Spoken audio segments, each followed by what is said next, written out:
and welcome back to the Women's Rugby Show. I'm Sam Byther and I'm here for episode 6 from our Midlands / West Division. As you can see, I'm here at Sixways for the second time this season to see Worcester Warriors women taking Gloucester-Hartpury, but today just feels a little bit different. And that's because for the first time this season, it's not just going to be me in the ground. Fans are back here at Sixways today, and I can't wait to hear the roar of that crowd when the teams come out on the pitch. We're in for a really good treat here today with such a good game going on.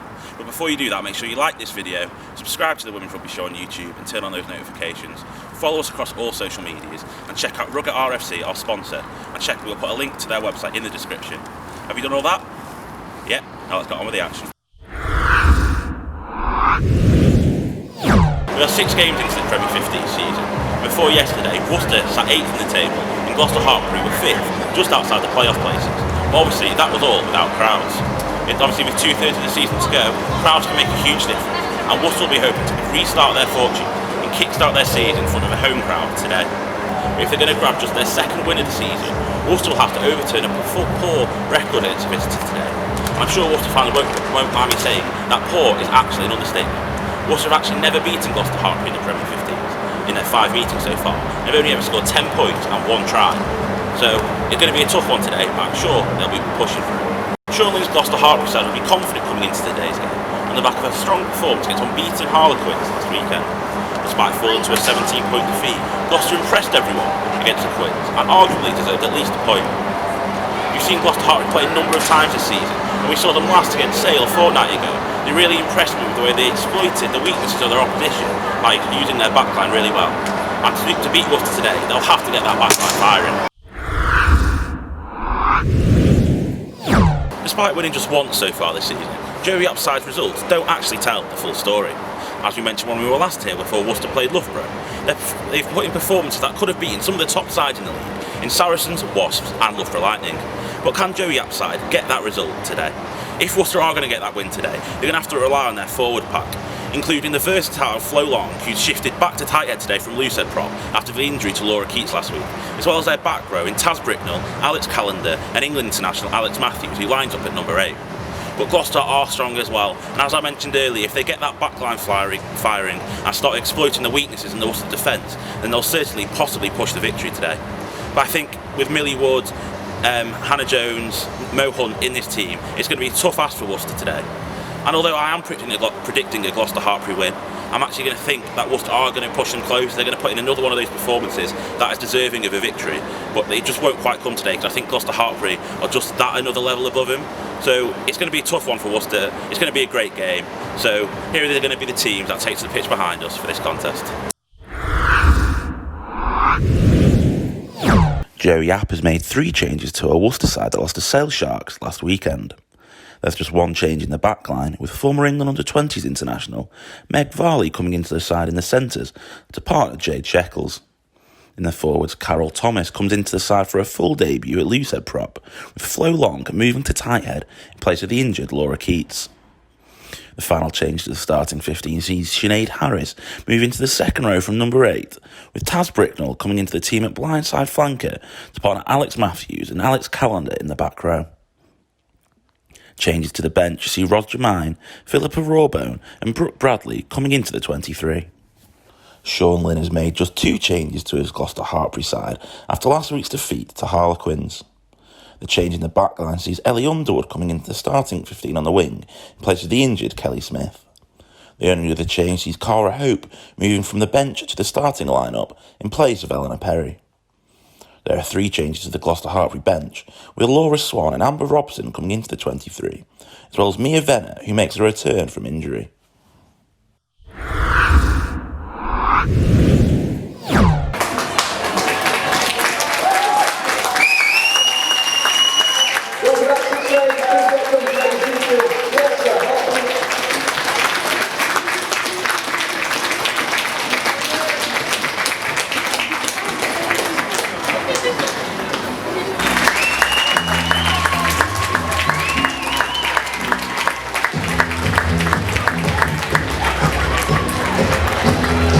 Respect for Black lives and racial equality.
Just a quick reminder, please remain seated until asked to leave final stewards. Thank you.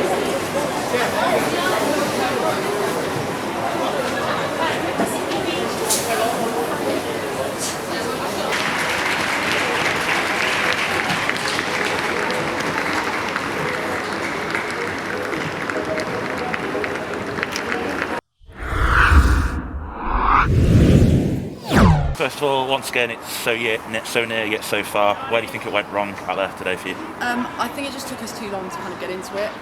We did go out there with a lot of energy today, and I think actually we had the energy, but we held back a little bit too much in that first half. We did bring it back in the second half, and we just went at them, and we had the fitness, we had the skill. It's just a shame we left it a bit too long, but I think the physicality there, the one that was there, the girls, it was a really good game. How disappointed was it to concede right on half time, and do you think that made a big impact on the overall result?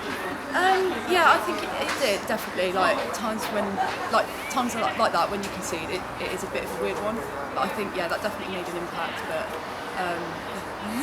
what do you think you need to do as a team to go on to that next level to beat the teams like Saracens and Wasps and Gloucester? It's just that one, like that drive. Like we need to back ourselves to be able to go out there and perform every week. And I think like today, in the second half, we did that, and I think that proved something. We just got to do that consistently and go out there. We know we want it. We just got to prove it. Obviously, you're playing Bristol next week. What are you going to be doing to prepare? Just like stay focused on that game, stay focused on us more than anything. Like we know what we can do, we know ways in which we can exploit their defence, exploit their attack, or whatever. And I think we just need to stick to our principles, do what we do best, and not focus too much on what's going on around us. And personally, how do you feel your performance has been today and so far? There's a lot of areas to work on. First 8 minutes back in a while. But yeah, like there's some good bits, some bad bits. I just got to go through all that in my review. And how nice does it feel to be back playing as well? It's great. I've missed it a lot. It's nice just to get a massive blowout. Like I'm going to be paying for it tomorrow, but yeah, it's good to be back. And finally, how good does it feel to have crowds back watching rugby? It's so good. You can see there's a massive change in atmosphere around the girls as well, like as a team, and it's not just kind of like external around the club. Like everyone's so pumped, and it's really emotional when the friends and family are coming to watch and there to support you. And I think that is a massive step. Brilliant, thank you. Well, a good win. How does it feel to get back to winning ways? Yeah, it's good, and I think the message we had to the girls last week, it's great to have a good performance against Quins at home, but it means nothing if we don't back it up with a win this week, and that's something that we did. And how important do you think that try just before half time was to the kind of change the game?